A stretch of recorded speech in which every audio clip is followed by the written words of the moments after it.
Hello बच्चों, मैं विश्वजीत गिरी आप सभी लोग का स्वागत करता हूं अपने प्यारे यूट्यूब चैनल एजी ऑनलाइन स्टडी में। तो आज हम लोग शुरू करते हैं क्लास 12 का डीएफ ब्लॉक पार्ट 3 शुरू करते हैं। ठीक है, तो हम देखेंगे आज का जो टॉपिक है वो क्या है, चुंबकीय आघूर्ण, जो कि सबसे इंपॉर्टेंट टॉपिक है।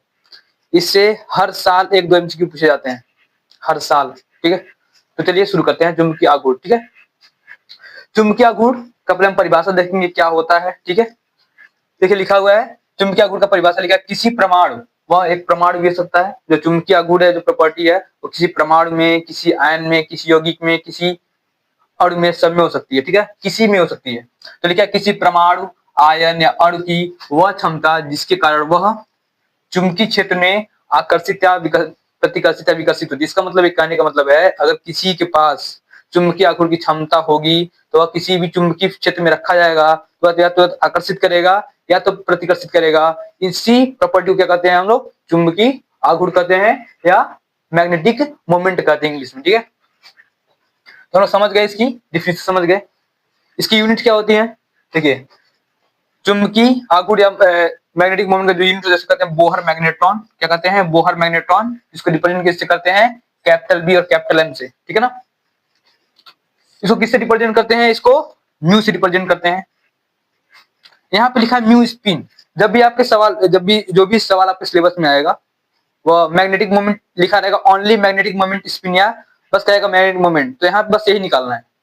आपके सिलेबस में बस यही पूछेगा कि मैग्नेटिक मोमेंट का वैल्यू बताइए, या ओनली बढ़िया से क्वेश्चन पूछेगा, अगर क्वेश्चन देने वाला बहुत अच्छा होगा कहेगा ओनली स्पिन मैग्नेटिक मोमेंट बताइए।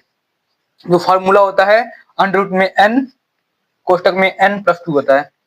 अब कहेंगे सर यहाँ पे n क्या होता है, तो n कहेंगे नंबर ऑफ अनपेयर इलेक्ट्रॉन होते हैं, या उसे कहेंगे हिंदी में अनयुग्मित इलेक्ट्रॉन की संख्या। जो इलेक्ट्रॉन पेयर नहीं बनाए होते हैं, जो इलेक्ट्रॉन युग्म नहीं बनाए होते हैं अपने ऑर्बिटल में, उनकी संख्या क्या होती है, उसको हम n से रिप्रेजेंट करते हैं।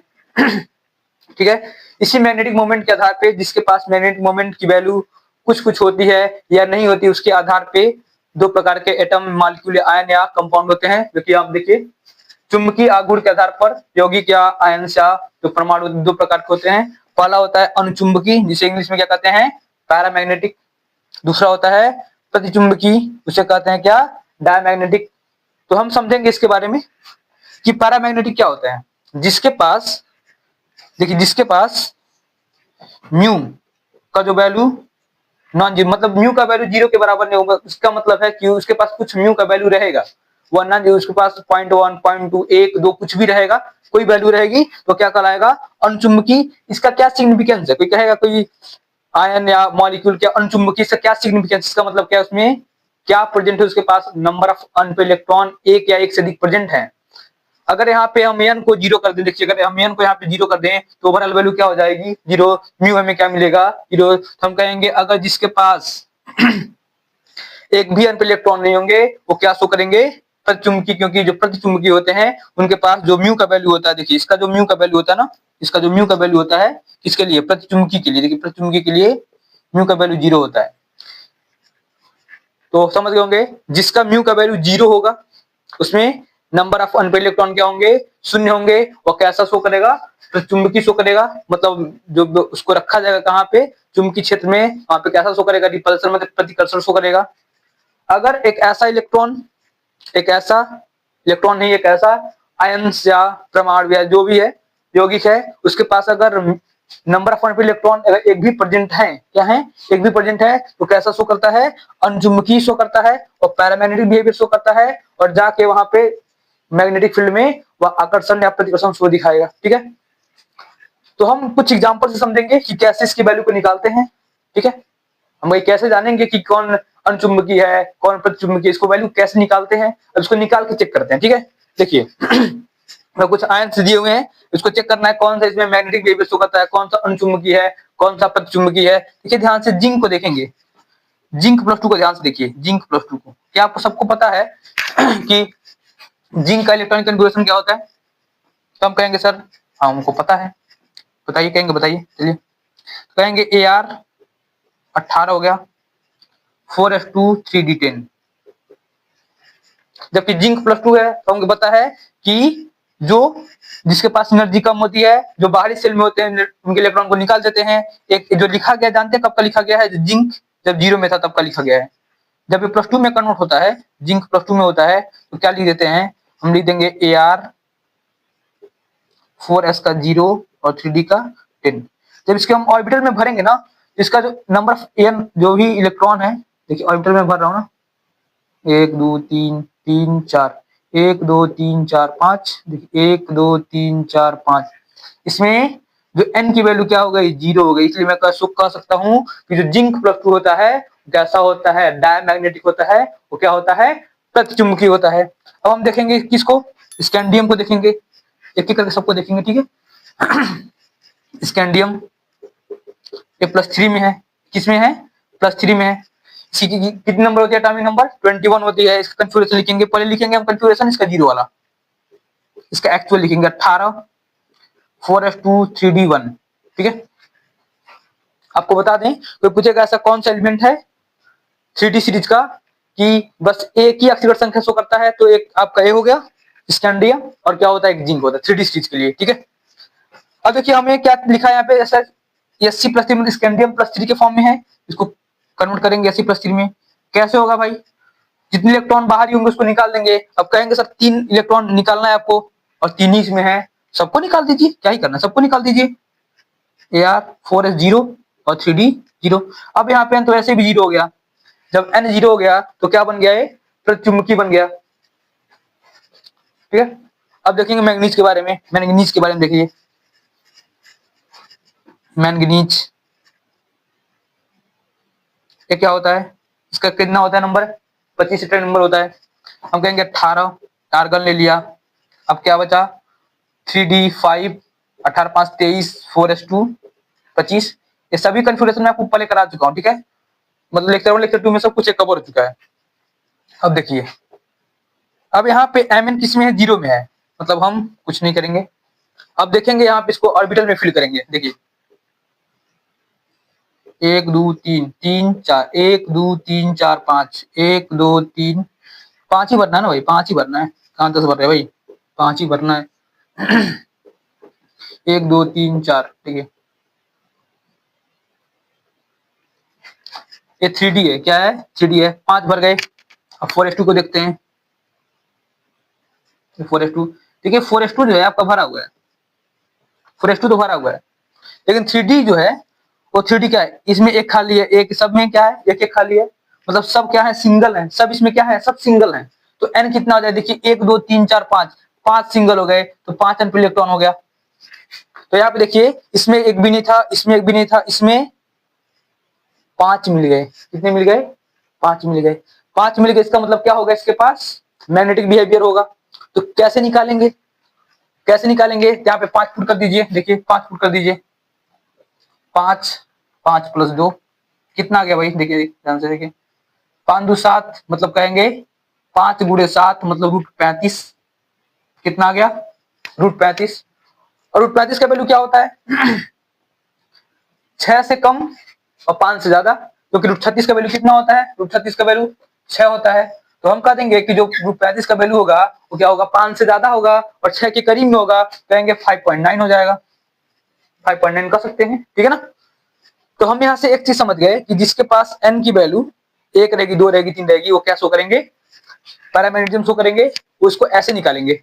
और आप कहेंगे कि सर अब कैसे हम जानेंगे कि इसका वैल्यू कैसे निकालेंगे, तो हो गया, लेकिन एक शॉर्ट ट्रिक मेरे पास है, मैं भी आपको बताता हूँ। पहले मैं इसको समझ लूं, Mn+5 को समझ लीजिए।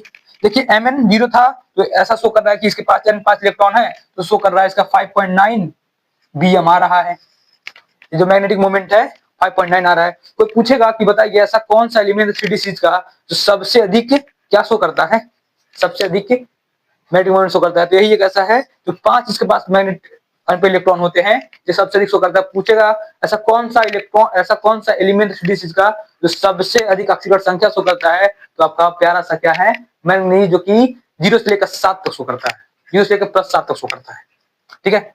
अब देखेंगे Mn+5 के बारे में, देखिए ध्यान से Mn+5 के बारे में।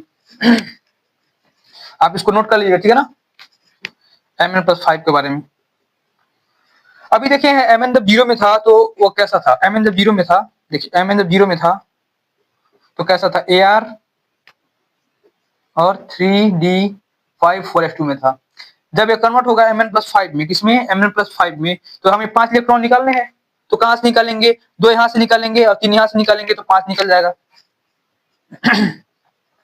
तो हम कहेंगे Ar तो रहेगा ही, आपका आर्गन तो रहेगा ही, और 3d 2 यहां से निकालेंगे, 3 यहां से निकालेंगे, 3d2 और 4s 0 हो जाएगा। देखिए 5 2 7, अब 2 5 निकल गया, 7 हो गए।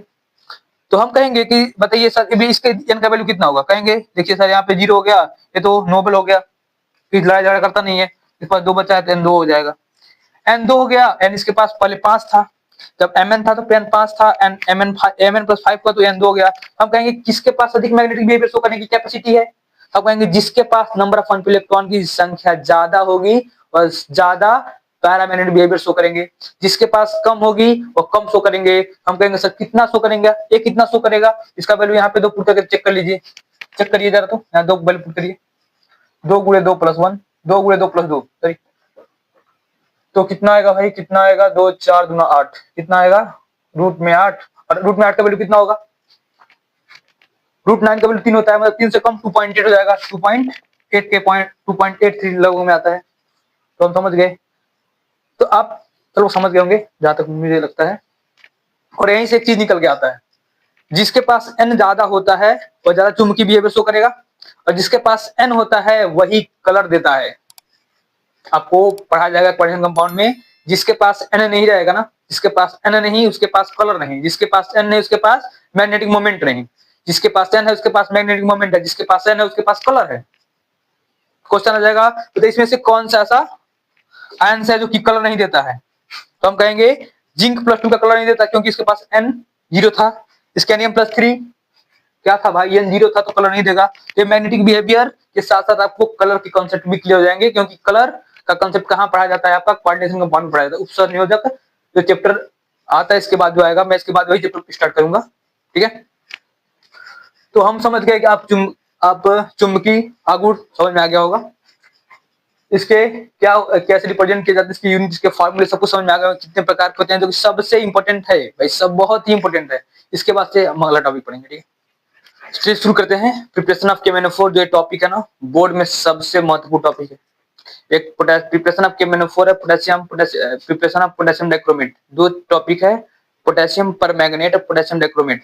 तो अभी हम पहले पढ़ेंगे पोटेशियम परमैंगनेट का, फिर पढ़ेंगे पोटेशियम डाइक्रोमेट का, ठीक है ना, सबसे महत्वपूर्ण टॉपिक है, ठीक है ना, सेकेंड इंपोर्टेंट टॉपिक है। चलिए शुरू करते हैं।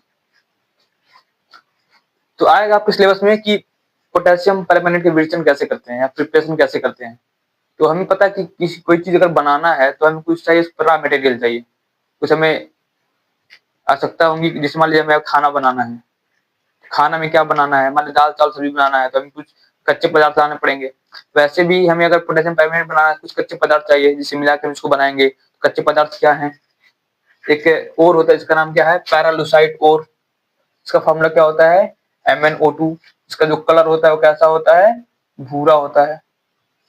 पूछेगा कि कलर कैसा होता है MnO2 का, तो भूरा होता है। इसका नाम क्या होता है, पैरालुसाइट और होता है। एक क्वेश्चन सब MCQ में आ सकते हैं।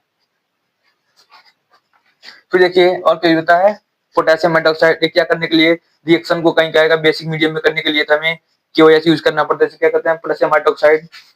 अब देखिए तीसरा ऑक्सीकारक, ये क्या होते हैं, जब रिएक्शन में हमें ऑक्सीडेशन प्रक्रिया करानी होती है, कुछ ऐसे एजेंट होते हैं जो रिएक्शन के अभिकारक या कोई कंपाउंड्स के जब ऑक्सीकरण करवाते हैं, तो ऐसे एजेंट जो ऑक्सीकरण प्रक्रिया करवाने के लिए रिस्पॉन्सिबल होते हैं उसे क्या कहते हैं, ऑक्सीकारक। तो ऑक्सीकारक क्या यूज कर सकते हैं, पूछेगा कि बताइए पोटेशियम परमैंगनेट बनाने के लिए कौन कौन से ऑक्सीकारक यूज हो सकते हैं। तो देखिए हम लोग क्या यूज कर सकते हैं, वायु, KNO3 पोटेशियम नाइट्रेट, KClO3, ठीक है। अब हम देखते हैं कि इसका प्रिपरेशन कैसे करते हैं। तो पहला स्टेप क्या होता है, पहला स्टेप क्या है, हम लेंगे पैरालुसाइट और, कैसे, बेसिक मीडियम में क्या कराएंगे, उसका ऑक्सीडेशन कराएंगे, क्योंकि किसके प्रेजेंस में है, O2 के प्रेजेंस में है। तो हम देख रहे हैं कि यहाँ पे क्या है, MnO2 है, इसका नाम क्या है, पैरालुसाइट और मैं कहा हूं कि जो O2 है वो क्या है, जो एयर है, जो O2 है वो क्या है, एक ऑक्सीकारक है। तो ऑक्सीकारक क्या कराएगा, ऑक्सीडेशन कराएगा। तो हम देखेंगे ऑक्सीडेशन कराया है कि नहीं। तो हम सबसे पहले आपको पता होना चाहिए कि हम अक्षर संख्या कैसे निकालते हैं। जैसे मान लीजिए यहाँ पे दिया हुआ है MnO2, क्या दिया हुआ है MnO2, तो बताइए इसका जो Mn है पूछता है कि इसमें पूछता है कि बताइए मेटल का जो अक्षर संख्या है वो क्या है। तो मैं कहूंगा कि हमें Mn का बताइए अक्षर संख्या क्या होगा, कैसे निकालेंगे। हम कहेंगे जिसका पूछता है ना उसका x मान लेते हैं, जिसका पूछेगा उसका x मान लेंगे। अगर वहां पे चार्ज कुछ भी नहीं है तो चार्ज 0 मान लेते हैं, ठीक है। देखिए कैसे निकालते हैं Mn का। हमें यहाँ पे Mn का निकालना है और हमें पता है जो ऑक्सीजन है वो यहाँ पे ऑक्साइड बनाया हुआ है, और ऑक्साइड का क्या होता है 2 पे माइनस होता है, ठीक है ना। तो यहाँ से देखिए, तो हमें Mn का निकालना है, तो माना Mn का ऑक्सीकरण संख्या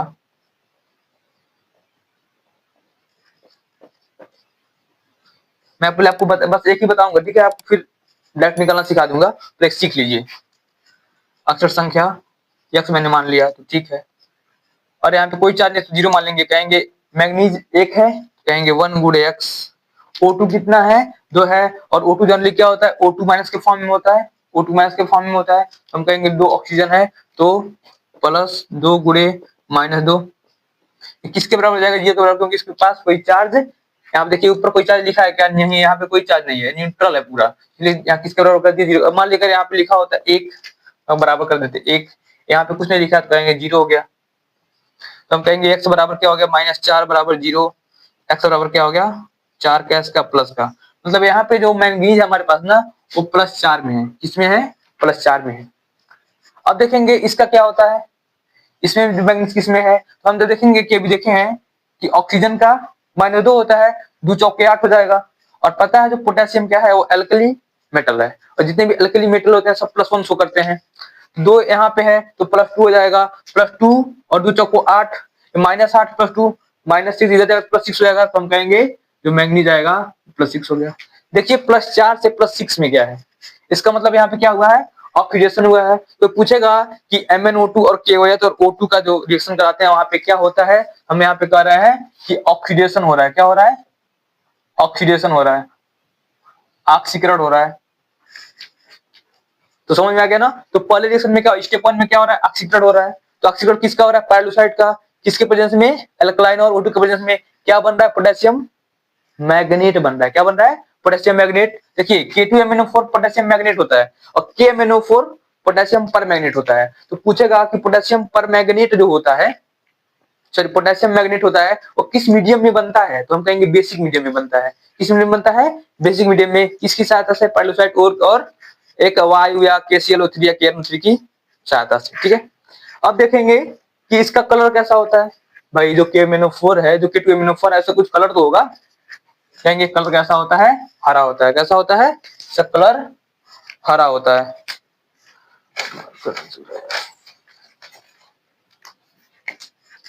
कैसा होता है हरा होता है। जब पानी में डालते हैं इसको तो हमें एक विलेन मिलता है, वो कैसा मिलता है हमें एक हरा विलेन मिलता है। अब देखिए अब हमें अल्टीमेटली क्या बनाना है पोटेशियम परमैंगनेट बनाना है। तो पहले क्या बनाए पोटेशियम मैग्नेट बनाए, अब इससे क्या बनाएंगे हम पोटेशियम परमैंगनेट बनाएंगे।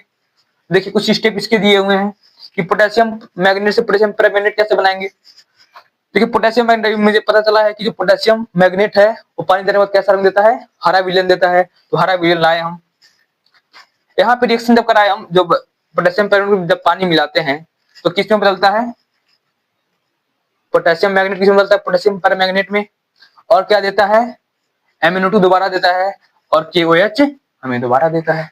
मतलब ये जो रिएक्शन है कहाँ गई बैकवर्ड में गई। ध्यान से देखिए रिएक्शन कहाँ गई बैकवर्ड में गई, लेकिन अपने साथ क्या बना दिया अलग कंपाउंड बना दिया जिसका नाम क्या है पोटेशियम परमैंगनेट।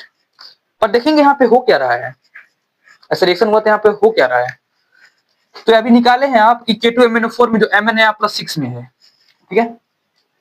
यहाँ पे जब निकालेंगे तो Mn आएगा +7 में आएगा और यहाँ पे Mn +4 में आएगा जो अभी आप निकाले हैं।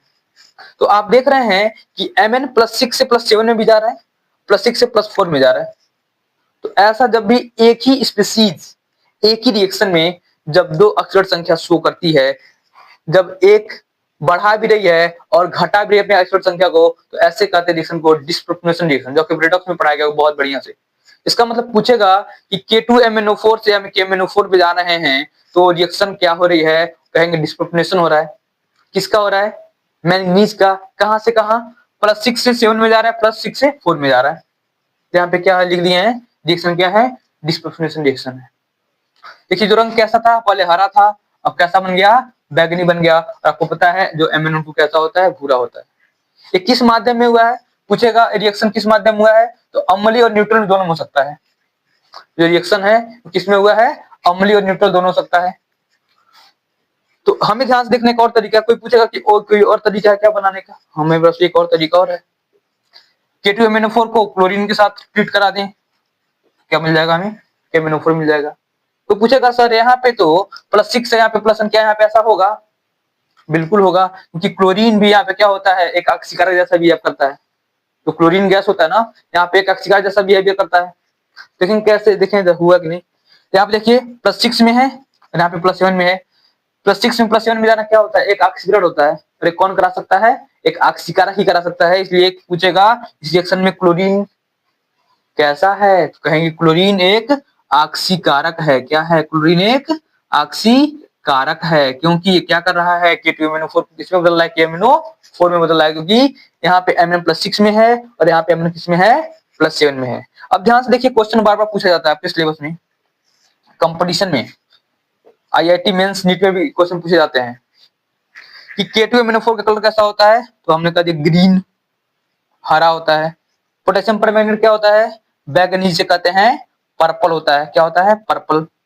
पहला क्वेश्चन पूछेगा। दूसरा क्वेश्चन कि अगर हमें दोनों को आपस में इंटर कन्वर्ट करना, मतलब आपस में बदलना है, तो पीएच का चेंज करेंगे तो क्या होगा? पीएच का चेंज करेंगे तो आपस में बदल जाते हैं। देखिए अगर हम K2MnO4 में क्या डाल दें, अगर हम इसको इसमें एसिड मिला दें, क्या मिला दें? एसिड, मतलब एसिड मिलाएंगे, पीएच क्या हो जाएगा? कम हो जाएगा।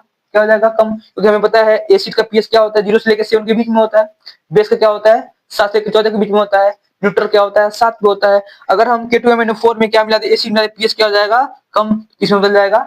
KMnO4 में। इसलिए कहते हैं कि जो पोटेशियम परमैंगनेट होता है वो किसमें एग्जिस्ट कर सकता है? अम्लीय माध्यम में। किसमें? अम्लीय माध्यम में। अब देखिए ये तो अम्लीय में करता है, इसमें बेस मिला दे हम, क्या मिला दे? बेस मिला दे, मतलब पीएच को क्या करेंगे? बढ़ा दे, हमें क्या मिलेगा? पोटेशियम मैग्नेट मिलेगा। हम समझ सकते हैं कि पीएच को चेंज करने से पोटेशियम परमैंगनेट और पोटेशियम मैग्नेट क्या होते हैं? आपस में बदलते रहते हैं। जिसका पीएच कम मतलब एसिडिक, मतलब पोटेशियम परमैंगनेट। जिसका पीएच ज्यादा मतलब बेसिक, मतलब पोटेशियम मैग्नेट। याद करने को बहुत लोग भूलते हैं, तो तरीका क्या है? देखिए मैंने क्या तरीका अपनाया है। जो परदादा लोग होते हैं उनके पेट में ज्यादा गैस बनता है। गैस बनता मतलब क्या होता है? उनके पेट में ज्यादा एसिडिटी होती है। तो एसिडिटी में कौन रह रहे हैं भाई? परदादा, परमैंगनेट। परमैंगनेट, परदादा, और क्या? एसिडिटी। मतलब एसिड में कौन रह रहा है भाई? परमैंगनेट। उसको उल्टा समझ गए, बेस में पोटेशियम मैग्नेट हो जाएगा। तो अब देखते हैं कि इसके जो रिएक्शंस होते हैं, जो कि रेडॉक्स में बहुत ज्यादा यूज होते हैं, ठीक है, कि इसका इक्विवेलेंट निकालने का जो सवाल होता है उसमें बहुत ज्यादा यूज होता है कि अम्लीय माध्यम में अगर पोटेशियम परमैंगनेट है तो कहां से किस स्टेट से किस स्टेट में बदल के जाएगा? तो हम देखेंगे KMnO4 +7 में है, जैसे इसको एसिड में डालते हैं ना तो Mn+2 में बदल जाता है। किसमें? Mn+2 में। जैसे इसको हम इस न्यूट्रल सोल्यूशन में डालते हैं KMnO4 को, तो किसमें बदल जाता है? +7 से +4 में जाता है। जैसे ही इसको हम बेसिक में डालते हैं ना, मैं बताया हूं ना, अगर यहाँ पे बेस डाल दीजिए तो क्या बन जाएगा? K2MnO4। तो चेंज यहाँ पे देखने को मिलता है। यहाँ बेस डाल देंगे तो हमें क्या मिल जाएगा? K2MnO4 मिल जाएगा। +7 से +6 में चल जाएगा। इस प्रकार से आपके जो भी क्वेश्चन इससे रिलेटेड, प्रश्न से रिलेटेड बनेंगे, सब कुछ इसमें इंक्लूडेड है। आप ध्यान से इसको देखेंगे और आपका 5 नंबर बोर्ड की एग्जाम में फिक्स हो जाए। बोर्ड में नहीं, कंपटीशन में भी। या जितने क्वेश्चन मैं बताया हूं ना, सब क्वेश्चन कंपटीशन। ये तो भाई कंपटीशन से लेके बहुत, कंपटीशन को देखा जाए ना तो ए वाला और ए वाला बहुत ज्यादा पूछता है, बहुत ज्यादा, मतलब बहुत ज्यादा। और ये जो प्रिपरेशन है भाई बोर्ड में भी पूछता है, स्टेप पूछ लेगा। कंपटीशन में पूछता है कि बताइए स्टेप में क्या हुआ है, यहाँ पे क्या हुआ है, यहाँ पे कौन क्या कराया है, मैं O2 का कैसा है, एक ऑक्सीडाइजिंग एजेंट जैसा काम किया है, ठीक है। इसके बाद से भी हम लोग देखेंगे पोटेशियम डाइक्रोमेट का प्रिपरेशन कैसे करते हैं। चलिए शुरू करते हैं। जो दूसरा प्रिपरेशन बोर्ड में पूछ रहे थे, बहुत ही कंपटीशन और बोर्ड दोनों में ही बहुत महत्वपूर्ण प्रश्न से पूछे जाते हैं, जिसका नाम क्या है? प्रिपरेशन ऑफ पोटेशियम डाइक्रोमेट से क्या कहते हैं? K2Cr2O7। देखिए जो यहाँ पे है ना, Cr2O72-, इसे कहते हैं डाइक्रोमेट आयन। क्या कहते हैं इसको? डाइक्रोमेट आयन, इसलिए यहाँ पे नाम से क्या पड़ा है? Potassium dichromate. ठीक है ना।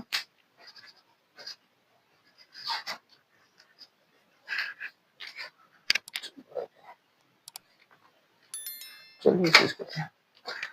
अब देखिए इसका प्रिपरेशन है, तो इसके लिए कुछ हमें रॉ मटेरियल चाहिए, जो कि सबसे इंपॉर्टेंट रॉ मटेरियल। देखिए पोटेशियम जब परमैंगनेट बनाया था, हमें क्या चाहिए था? वहां पे पैरालुसाइट और चाहिए था, और यहाँ पे क्या चाहिए? क्रोमाइट और चाहिए। क्या चाहिए? क्रोमाइट और। देखिए यहाँ पे हमें क्या रॉ मटेरियल चाहिए? इसका नाम क्या है? क्रोमाइट और। इसका फॉर्मूला क्या है?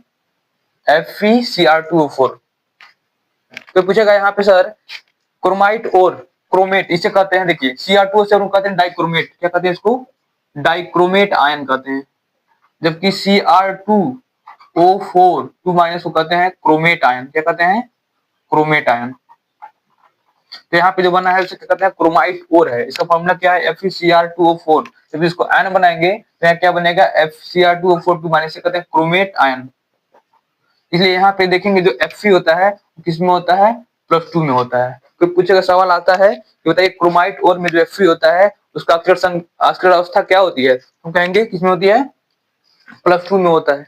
ठीक है। अब देखिए इसका प्रिपरेशन कैसे करते हैं। क्रोमाइट और से पोटेशियम परमैंगनेट कैसे, पोटेशियम डाइक्रोमेट कैसे बनाते हैं, उसको स्टेप वाइज ध्यान से देखिएगा। मेरे पास सारा मटेरियल क्या था? क्या था मटेरियल? क्रोमाइट और। ठीक है। क्या डाले हैं? पोटेशियम, सॉरी यहाँ पे पोटेशियम आप ले सकते हैं, लेकिन पोटेशियम नहीं लेंगे। ठीक है। यह सोडियम कार्बोनेट क्या है, और यहाँ पे क्या लिए हैं? O2। यहाँ पे क्या कराए हैं? O2 लेने से क्या हो जाता है? यहाँ रिएक्शन पे क्या हो रही है? ऑक्सीडेशन हो रहा है। क्या हो रहा है? ऑक्सीडेशन। हमें पता है जहां भी जिस भी रिएक्शन में O2 ऐड होता है उससे क्या कहते हैं? ऑक्सीडेशन कहते हैं या ऑक्सीकरण कहते हैं। जैसे हमने इसमें O2 ऐड किया, जो आपका क्या था? क्रोमाइट और था, वो किसमें बदल गया? सोडियम, किसमें बदल गया? सोडियम क्रोमेट में। किसमें बदल गया? सोडियम क्रोमेट में। और यहाँ पे देखिए जो क्रोमाइट में था, जहाँ पे जो क्रोमियम को देखेंगे एक +3 में होता है। किसमें होता है? +3 में। और यहाँ पे क्रोमियम किसमें हो गया? +6 में हो गया। तो हम देखेंगे +3 से किसमें कन्वर्ट हुआ है? +6 में। कराया कौन है? O2 कराया है। हम कह देंगे +3 से +6 में जाना क्या होता है? ऑक्सीडेशन। O2 इसलिए यहाँ पे क्या हो जाएगा? ऑक्सीडाइजिंग एजेंट हो जाएगा। ठीक है। तो हम देख गए। अब कोई पूछेगा कि बताइए इसका कलर क्या होता है? सोडियम क्रोमेट का कलर क्या होता है? तो हम कहेंगे इसका कलर क्या होता है? पीला होता है। कैसा होता है? पीला होता है। ये क्या बना आपका? फेरिक ऑक्साइड, CO2 बाहर निकल जाता है, CO2 निकल जाता है। ठीक है। अब ध्यान देखिए स्टेप 2 में। स्टेप 2 में क्या करते हैं? अब यहाँ पे जो आपका बना है ना सोडियम क्रोमेट, क्या बना है? Sodium chromate. वहां से हमें बनाना पड़ेगा सोडियम डाइक्रोमेट। क्या बनाएंगे? Sodium dichromate. को कैसे बनाते हैं? सोडियम क्रोमेट में जब हम एसिड मिलाते हैं, क्या मिलाते हैं? Acid, dilute sulphuric acid. इसे कहते हैं एसिडिफिकेशन करना, इसे कहते हैं इसे अम्लीय करना। क्या करना? अम्लीय करना। जब किसी सोडियम क्रोमेट को जब मतलब HCl हो सकता है या डाइल्यूट एस्टर में डालते हैं, हमें क्या मिल जाएगा? एक ऑरेंज कलर का कंपाउंड मिलेगा। इसका नाम क्या होता है? Sodium dichromate. ठीक है। सोडियम क्रोमेट था, अब हमें क्या मिल गया? सोडियम डाइक्रोमेट मिल गया। और बाहर क्या निकल जाता है? Na2SO4। और क्या निकल जाता है? पानी बाहर निकल जाता है। तो कोई पूछेगा कि बताइए सोडियम क्रोमेट और सोडियम डाइक्रोमेट का कलर सेम होता है? नहीं। सोडियम क्रोमेट का कलर येलो होता है, मतलब पीला होता है। सोडियम डाइक्रोमेट का कलर कैसा होता है? नारंगी होता है। कोई पूछेगा कि sodium dichromate, sorry sodium dichromate नहीं, बार बार सोडियम डाइक्रोमेट आता है। सोडियम डाइक्रोमेट का जो कलर है नारंगी है।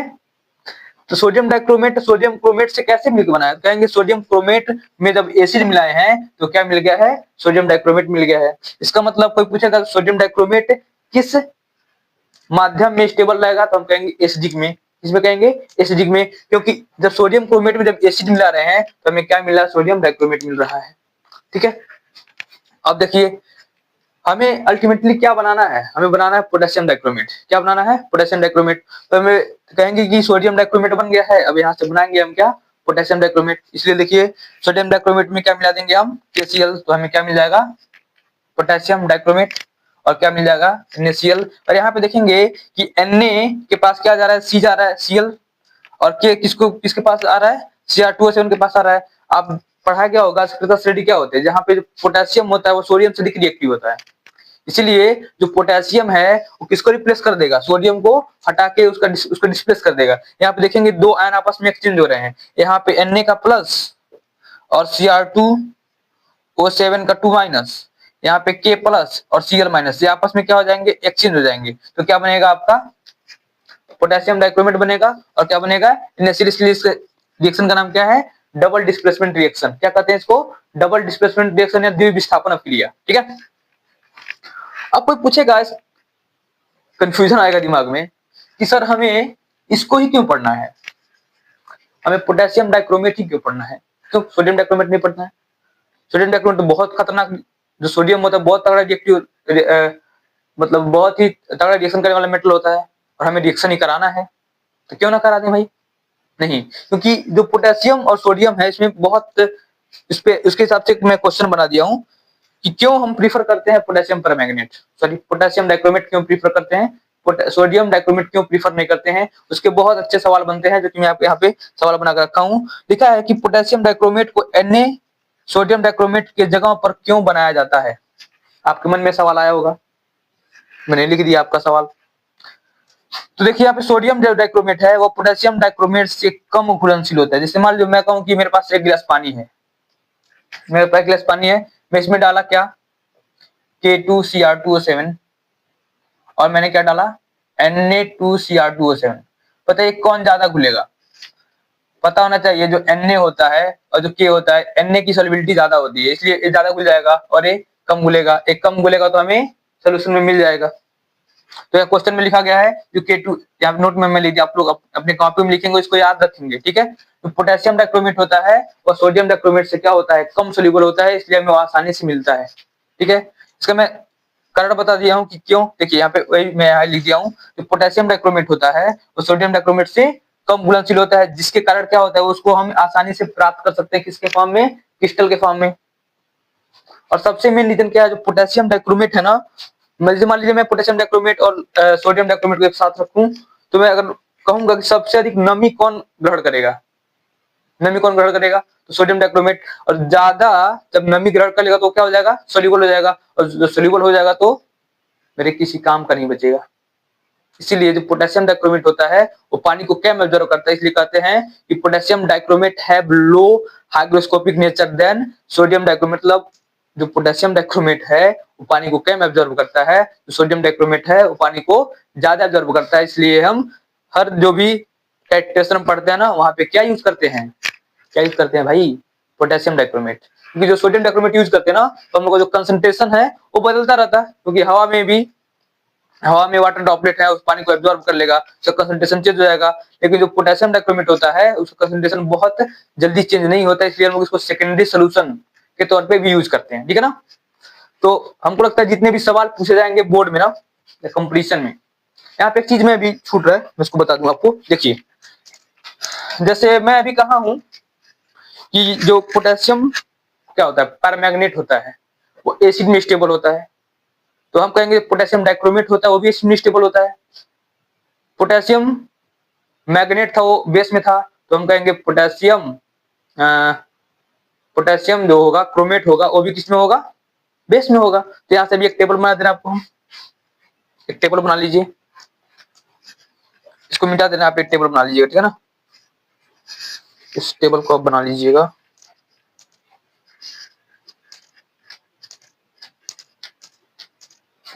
देखिए एक टेबल बना देना आपको हम, देखिए यहाँ टेबल बना दे रहे हैं एक। यहाँ पे है मान लीजिए आपका K2MnO4, ये बदल रहा है KMnO4 में। ये आपका है K2Cr2O7, नहीं K2CrO4, और ये है आपका K2Cr2O7। देखिए जब हम पीएच को घटा रहे हैं तो हमें रिएक्शन फॉरवर्ड बढ़ रही है, ये भी वही काम हुआ है, पीएच को घटाएंगे रिएक्शन फॉरवर्ड जाएगी, जब पीएच को बढ़ाएंगे रिएक्शन कहाँ जाएगी, बैकवर्ड जाएगी। दोनों सेम गए। देखिए इसका कलर कैसा होता है, इसका कलर पर्पल होता है, इसका कलर क्या होता है, ग्रीन मतलब हरा होता है, एक ऐसा होता है नारंगी होता है, और एक ऐसा होता है, एक ऐसा होता है भाई, ये होता है येलो, पीला होता है। और ये जो बॉक्स है ना, आप नींद में इसको याद रखेंगे, नींद में बहुत वैसे सवाल पूछता है, कंपटीशन में भी और बोर्ड में भी, ठीक है ना।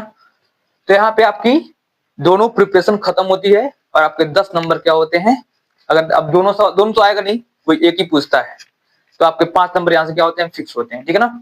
आशा करता हूँ आप सभी स्वस्थ और जबरदस्त होंगे और अपनी पढ़ाई शुरू जबरदस्त, क्योंकि बोर्ड का एग्जाम बहुत सिर पे आ गया है, सिर पे उठा लो बोर्ड के एग्जाम, क्योंकि ये तुम्हारा जान लो अपने स्कूल की पढ़ाई का लास्ट टाइम चल रहा है, ठीक है ना। धन्यवाद।